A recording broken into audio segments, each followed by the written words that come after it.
Kwame Kilpatrick did plenty of damage when he was mayor of Detroit.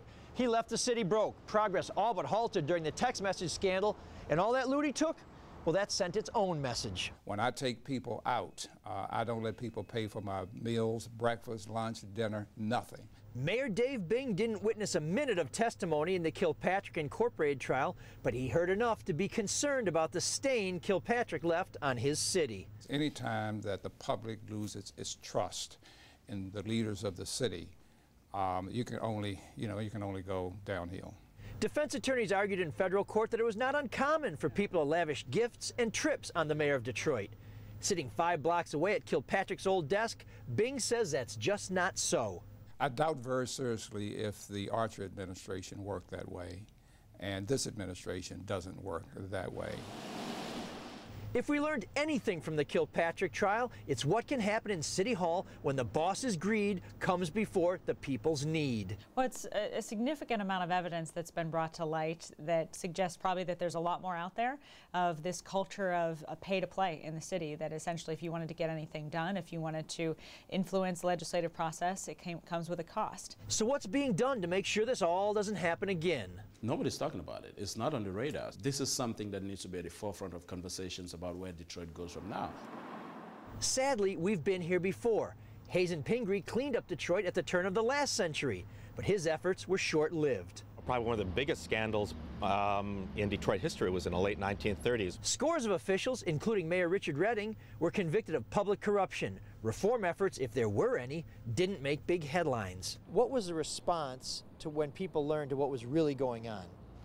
Well, yeah, that's a good question. I don't think there was any change fundamentally in the system. We called some city council members for comment, but even reformers like Gary Brown and James Tate declined to speak with us. They said they wanted to wait for the verdict or were too busy.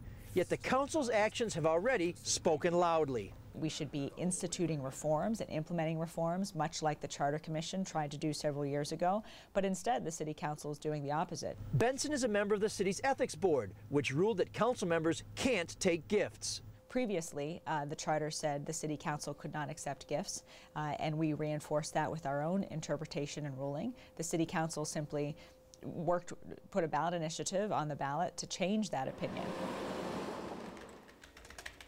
Bankaley Thompson is editor of the Detroit-based Michigan Chronicle. He says that vote sent the wrong message to citizens, and Bing agrees. And to have City Council vote against it clearly doesn't really make sense. You know, it shows that they want to go the other side instead of the straight and narrow path. You got to tighten the screws down all the way so people don't believe that this is going to continue to happen. The mayor tells me he has instituted his own reforms, cleaning up the city's purchasing procedures.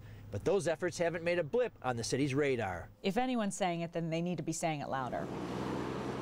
And in a city where history has a tendency to repeat, this could mean trouble again. What does this say to the people of Detroit if nobody's talking about it in City Hall? Well, what it says is that we want business all over again. We're doing the same thing all over again. I think if we want to see change, if we want to see upgrade the standard of leadership, I think this is part of the conversation. In Detroit, ML Elric, Fox 2 News.